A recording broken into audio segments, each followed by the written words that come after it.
ആഭ്യന്തര വകുപ്പ് സെക്രട്ടറിക്കെതിരെ വീണ്ടും ഹൈക്കോടതി. തുടർച്ചയായി ആഭ്യന്തര വകുപ്പിനെതിരെ ഹൈക്കോടതി ചില നിരീക്ഷണങ്ങൾ നടത്തുന്നുണ്ട്.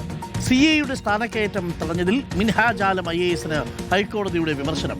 സ്ഥാനക്കയറ്റം നൽകാൻ എന്ത് നടപടിയെടുത്തുവെന്നറിയിക്കണം. മിൻഹാജ് ആലം IAS വെള്ളിയാഴ്ച ഹാജരാകണമെന്നും ഇല്ലെങ്കിൽ കോടതി ലക്ഷ്യ നടപടി എടുക്കുമെന്നും ഹൈക്കോടതി മുന്നറിയിപ്പ് നൽകി. ശ്യാം ദേവരാജുണ്ട്. ശ്യാം ദേവരാജ്, തുടരെ ഹൈക്കോടതിയിൽ നിന്ന് ആഭ്യന്തര വകുപ്പിന് പ്രഹരം കിട്ടിക്കൊണ്ടിരിക്കുകയാണല്ലോ. ഇതെന്താ സംഭവം? ആഭ്യന്തര വകുപ്പ് സെക്രട്ടറി മിൻഹാജ് ആലമിനെതിരെയാണ് ഹൈക്കോടതി കടുത്ത ഭാഷയുള്ള വിമർശനം ഉയർത്തുന്നത്. ഇത് രണ്ടാമത്തെ നടപടിയാണ് ഇന്ന് ഹൈക്കോടതിയിൽ നിന്ന് ഉണ്ടാകുന്നത്. മിൻഹാജ് ആലം IASനെതിരെ ഹൈക്കോടതി ഉയർത്തുന്ന വിമർശനം CA സ്ഥാനക്കയറ്റം തടഞ്ഞതിലാണ് ഹൈക്കോടതി വിമർശനം ഉയർത്തുന്നത്. സ്ഥാനക്കയറ്റം നൽകാൻ എന്ത് നടപടിയെടുത്തുവെന്ന് അറിയിക്കണമെന്ന് ഹൈക്കോടതി ആവശ്യപ്പെടുന്നു.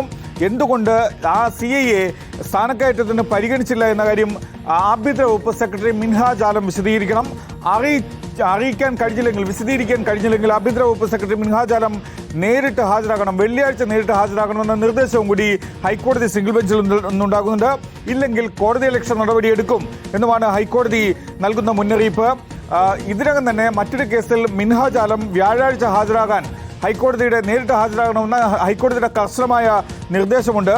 DGP S ശ്രീജിത്തിനെതിരായ കേസിലാണ് മിൻഹാജ് ആലം ഹാജരാകേണ്ടത്. ഇതിനു പിന്നാലെയാണ് വെള്ളിയാഴ്ചയും ഹാജരാകാനുള്ള നിർദ്ദേശം വരുന്നത്. മോൺസൺ മാവുങ്കലിനെ സഹായിച്ചു എന്നതായിരുന്നു ഈ കോടതിയലക്ഷ്യ ഹർജിക്കാരനായ CAക്ക് എതിരായുള്ള ആക്ഷേപം. ഇതിൽ 2 വകുപ്പുതല നടപടിയുടെ ഭാഗമായി 2 ഇൻക്രിമെന്റാണ് തടഞ്ഞത്. ഈ ലഘുശിക്ഷ സ്ഥാനക്കയറ്റം നൽകുന്നതിന് തടസ്സമല്ല എന്ന് ഹൈക്കോടതി നിരീക്ഷിക്കുന്നു. ഇൻക്രിമെന്റ് തടഞ്ഞത് സ്ഥാനക്കയറ്റം നിഷേധിക്കാനുള്ള കാരണവുമല്ല.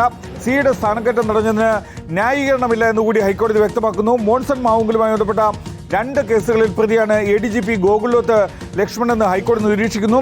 IG ആയിരുന്ന ഗോകുലോത്ത് ലക്ഷ്മണിന് ADGP സ്ഥാനക്കയറ്റം നൽകി. കേസുണ്ട്, നടപടി നേരിട്ടു എന്നത് പ്രൊമോഷൻ നിഷേധിക്കാനുള്ള കാരണമല്ല എന്ന് വ്യക്തമാണ് എന്നുകൂടിയാണ് ആഭ്യന്തര വകുപ്പ് സെക്രട്ടറി മിൻഹാജ് ആലം IASനെതിരെ ഹൈക്കോടതി നിരീക്ഷിക്കുന്നത്. Thank you. ശ്യാം ദേവരാജാണ് വിവരങ്ങൾ നൽകിയത്, ലീഗൽ കറസ്പോണ്ടന്റ്.